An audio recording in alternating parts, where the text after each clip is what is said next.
Este es el segundo vídeo que hacemos del mundo como voluntad y representación. Hemos hecho un primer vídeo introductorio, ahora ya vamos a los textos. Nos estamos basando en esta edición alemana y en esta versión española, en 2 tomos también. Y bueno, pues vamos a ir empezando con el libro primero del mundo como voluntad y representación, y empieza así esta obra. El mundo es mi representación. Esta es una verdad aplicable a todo. Lo primero que va a hacer Schopenhauer es contarnos su versión del mundo como representación. Esto en realidad es puro kantismo. Él se confiesa discípulo de Kant, aunque va matizando, exponiendo, como dice aquí, la primera falta de Kant, alguna falta, pero es verdad que el punto clave no estaría aquí, en el mundo como representación, sino con el mundo como voluntad, o sobre todo más bien en la combinación tan acertada que hace de las dos visiones, tanto la de la voluntad como la de representación, como parte de un todo. Bueno, y sigue diciendo aquí en la página 19 de esta edición en español, parágrafo 2, aquello que lo conoce todo y que de nadie es conocido es el sujeto. El punto de partida, desde luego, es la filosofía de Kant, la crítica de la razón pura. Hemos hecho un vídeo sobre esta obra de Kant.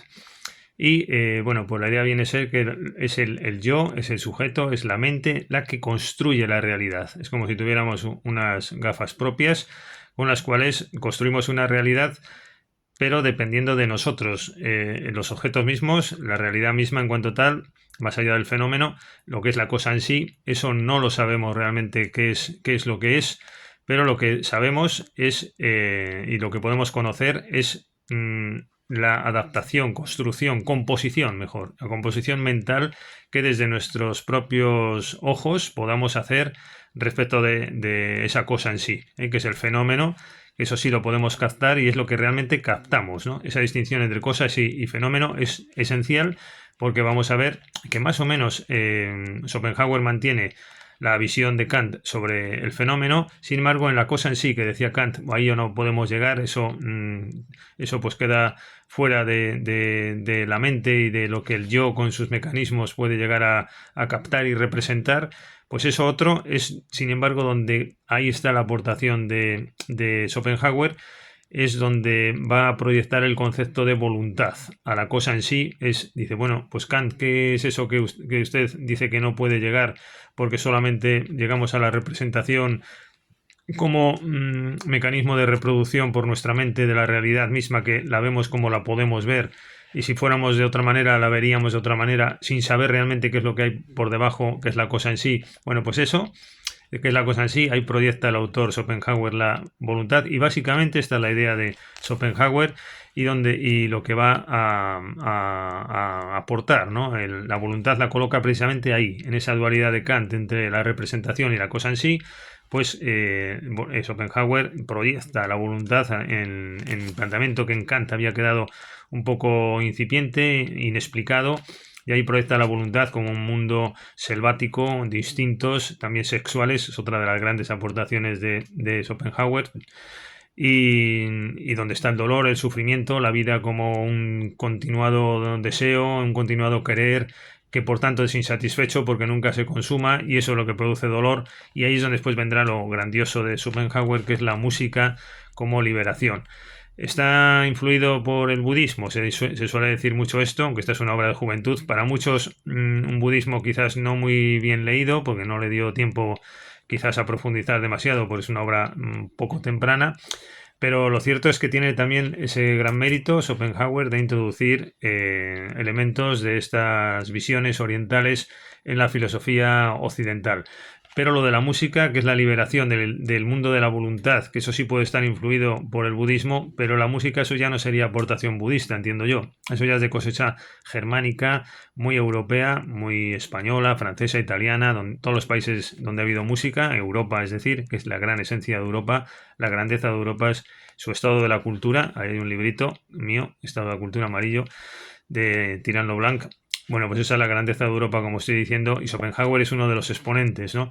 Esa es la gran aportación, la liberación del mundo de la voluntad, de ese mundo tan, pues tan tremendo, ¿no? Que es la esencia de lo humano, precisamente. Lo vamos a ver con la base de los textos, después de esta introducción que hacemos, pero donde estaría, como digo, la gran aportación a priori es en la aportación de la voluntad respecto de eso que he explicado de Kant. en primer lugar, pero sobre todo la mejor aportación es la conexión con el arte. Y eso sí que, igual que yo creo que el mundo de la voluntad todos los filósofos lo estudian, lo entienden bien, sin embargo ese otro elemento añadido de la música, bueno, también más, también la compasión, hay otros elementos, la naturaleza, pero sobre todo la música, su gran apuesta.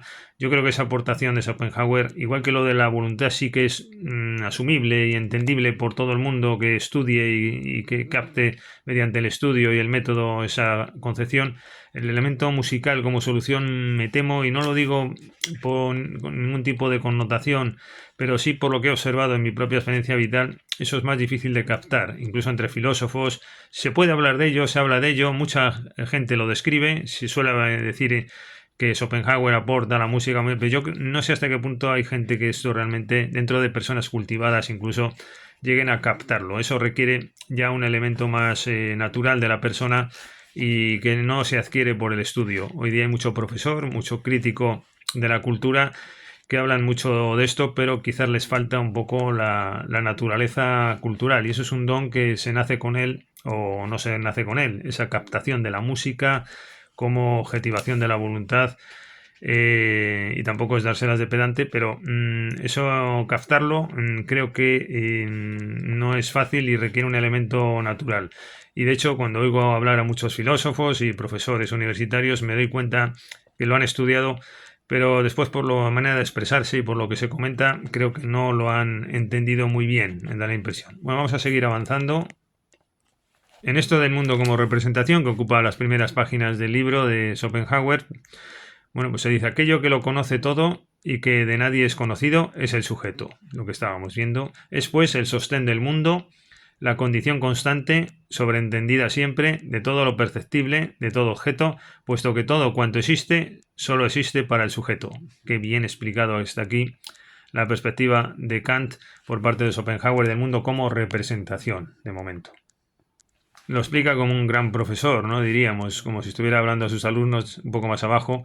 El mundo como representación, es decir, desde el punto de vista desde el cual le consideramos aquí únicamente, tiene dos mitades esenciales. Esto es puro kantismo, ¿no? Va a decir el yo y el objeto y en qué medida, ¿no? Necesarias e inseparables. Una es el objeto, sus formas son el espacio y el tiempo, de donde viene la pluralidad. La otra mitad es el sujeto, y no se encuentra colocada en el tiempo ni en el espacio, pues existe entera e indivisa en todo ser que percibe. Ambas mitades son inseparables hasta para el pensamiento, pues ninguna de ellas tiene sentido ni existencia más que para la otra y por la otra, se tocan directamente. Entre los méritos de Kant, uno de los mayores ha sido este descubrimiento, nos va diciendo Schopenhauer. Es un estilo un poco curioso el de este autor, porque vuelve, va, viene, está hablando del mundo como representación, y ya en la introducción, al comienzo mismo, en el parágrafo 36, la página 22 del libro, pues ya nos mete aquí el arte. Lo que pasa es que después va a seguir hablando del mundo como representación, después incidirá en el mundo como voluntad, pero nos mete aquí ya lo del arte, lo anticipa, ¿no? Y yo lo anticipo también, entonces. Dice: ¿cuál será entonces el modo de conocimiento que investigue esa esencia propia del mundo, que es independiente y lo que está más allá del fenómeno, la cosa en sí? Está hablando de esto sin hablar de ello, pero bueno. Y está fuera de toda relación. Esa sustancia verdadera de los fenómenos, ahí está, que no está sometida al cambio y cuyo conocimiento permanece siempre verdadero y siempre el mismo. En una palabra, las ideas, que son la objetivación inmediata de la cosa en sí o voluntad, dice, es el arte. Es la obra del genio. El arte concibe y reproduce por medio de la contemplación pura las ideas eternas, lo que hay de esencial en todos los momentos de este mundo. Y según la materia de que se sirve para esta reproducción, constituye las artes plásticas, la poesía y la música. Su origen único es el conocimiento de las ideas. Aquí ya está ubicando el mundo del arte, de la música, en eso donde no llega la razón pura, en ese mundo que no es el de la representación exactamente, el mundo de la cosa en sí. Ahí ya está ya ubicando el arte. Bueno, pues sigue aquí hablando después en tono un poco coloquial acerca de la representación, de entendimiento, por tanto, de la realidad. Pasa a comentar un poco de Leviatán. Cita a Calderón en la parte en la parte buena bueno, no todo es bueno en Schopenhauer, pero la parte buena sobre todo la de la voluntad, ¿no? A esa me refiero.